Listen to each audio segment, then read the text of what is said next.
Pronóstico de lluvia. De acá en más, Con María O'Donnell. un tutorial para tiempos complejos.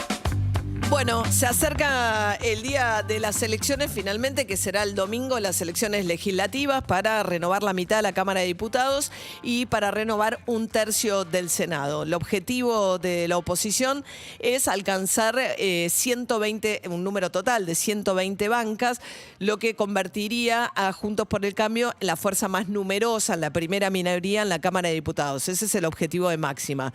Para eso es que hoy van a empezar a colgar carteles, van a verlo en la Ciudad de Buenos Aires, probablemente basta. La idea es lanzar la consigna basta como de la idea de frenar al kirchnerismo, al gobierno. Va a ser la consigna de este último tramo de la campaña de María Eugenia Vidal. Ayer se cerró, como les contábamos, Javier Milei en Parque Centenario. Milei que se reunió con Macri ponderó públicamente a Milei, pero Milei diciendo que en realidad la reta es lo mismo que el Frente de Todos, que no hay que confundirse, que los verdaderos libertarios son ellos. Ellos están peleando como los últimos votos, ¿no?, en la Ciudad de Buenos Aires, porque hay un diputado o una banca que no se sabe muy bien para qué lado va a ir a parar. Es muy finito el resultado y con el resultado de algunos pocos distritos se va a decidir si efectivamente termina logrando este objetivo Juntos por el Cambio. Y en el Senado, por supuesto, le quieren sacar el quórum propio a Cristina Fernández de Kirchner, que es más fuerte, lo cual sería una novedad absoluta desde el 83 para acá, que perdiera una mayoría, un dominio grande que ha tenido siempre el peronismo en el Senado. Pero bueno, eso se define en algunas elecciones de ciertas provincias, perdón, como es la provincia de La Pampa, por ejemplo.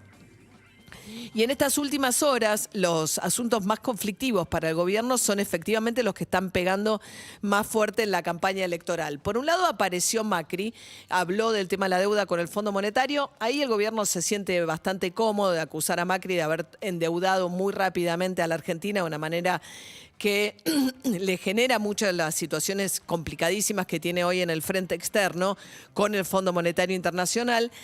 Pero aunque el gobierno intenta traer a Macri a la campaña electoral, de hecho el último video del Frente de Todos es una respuesta a Macri. Perdón, voy a tomar un vaso de agua.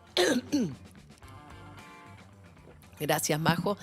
Aparecen los otros temas que son mucho más conflictivos. Por un lado, el tema de la inflación. Esta semana se va a conocer el jueves el número de inflación, va a estar arriba del 3%. Ya está bastante resignado el gobierno que aún con Feletti actuando sobre el congelamiento de precios de alimentos, etcétera, la inflación otra vez va a estar en un número muy, muy, muy alto y da las perspectivas de que van a estar cerrando el año con un 50% de inflación, que es altísimo, mucho más alto que la inflación del año pasado, que estuvo en el 36%, y esto hace además que las paritarias que se reabrieron, incluso para tratar de acompañar un poco la inflación, están siempre corriendo detrás del número de inflación.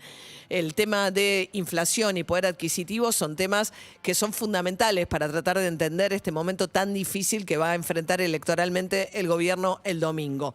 El otro tema también es el tema de la inseguridad, ¿no?, que es un tema muy sensible que aparece de la mano de un crimen de un kiosquero en el día de ayer a la tarde en Ramos Mejía, en La Matanza, justo cuando el gobierno trataba incluso de reforzar su campaña en el conurbano de la provincia de Buenos Aires, buscando revertir un poco, ganar, digamos, acortar la diferencia de 4 puntos que sacó Juntos por el Cambio en las PASO, logrando que más gente vaya a votar. Lo que creen es que la única posibilidad que tienen de achicar la diferencia en el conurbano es aumentar los niveles de participación y que los que aparezcan y que vayan a votar sean votantes del Frente de Todos. Pero el tema de la inseguridad y el tema de la inflación son temas muy sensibles en ese electorado del conurbano.